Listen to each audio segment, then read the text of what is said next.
This week, the former operators of a chain of 7-Eleven stores in Victoria were hit with fines of $150,000 for systematically underpaying staff. It's just one of around 25,000 claims the Fair Work Ombudsman deals with each year, which leave Australian workers millions of dollars out of pocket.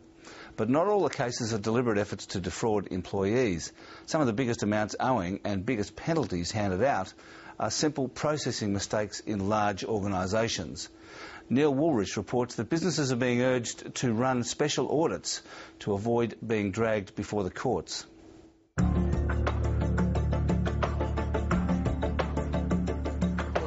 are you going?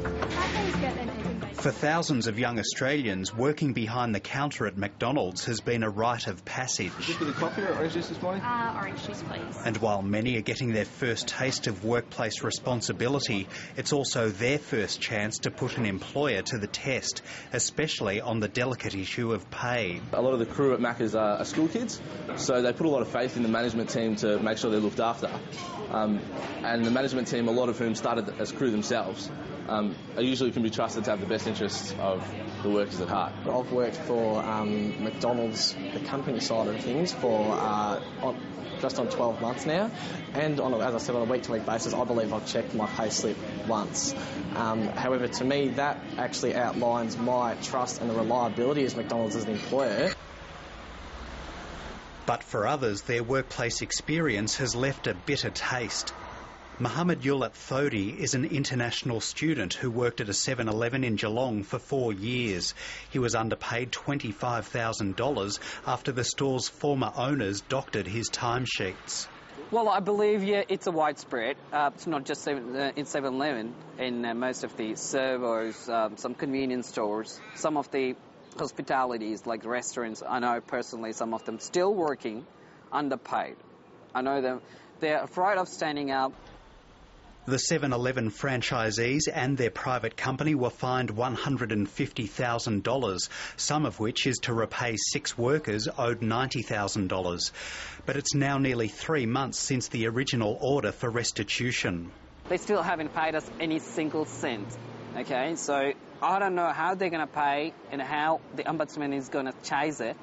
I have no idea, because if they had any intention to pay us, they would have already done it and got less fine from the judge. Sometimes not only do mistakes occur, but also they occur on quite a large scale.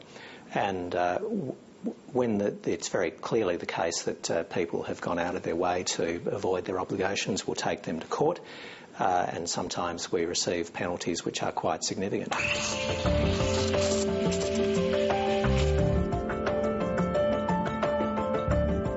Policing hundreds of thousands of workplaces is beyond even the most heavily resourced federal agency. So now the Fair Work Ombudsman is throwing part of the responsibility back onto big employers themselves. McDonald's Australia is the first employer to sign up to a proactive compliance deed with the Fair Work Ombudsman. The company has agreed to self-audit a sample of about 10% of its pay packets over 1 week in 2009 and another week in 2010 to make sure staff have been correctly paid. For a lot of the crew who are paid hourly, it's more important to check it closely.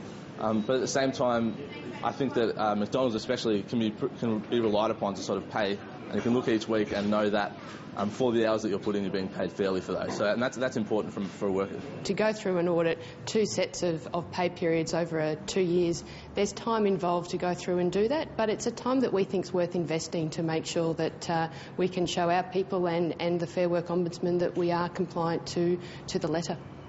And what, of course, that is about is to demonstrate to not only themselves but to ourselves as well that people have been paid correctly, and if there have been problems, and inevitably there might be a few problems, that they are rectified with no fuss and very quickly.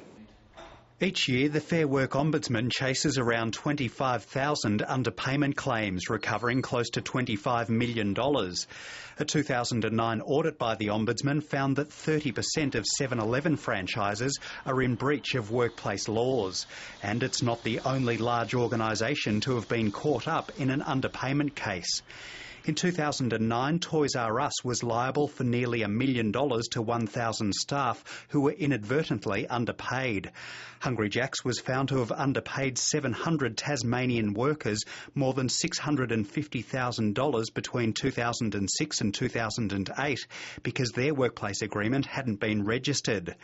And last year, the clothing retailer Cotton On handed over $250,000 to workers who hadn't been paid for attending training sessions.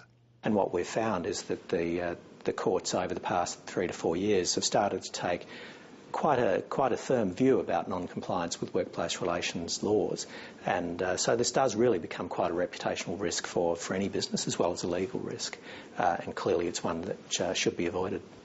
Nicholas Wilson says many underpayment claims are made against small and medium-sized businesses, but he hopes other large firms will follow McDonald's and sign up to proactive compliance deeds. The kind of activity we have here is not necessarily to be looking at punitive action against companies where they haven't done the wrong thing.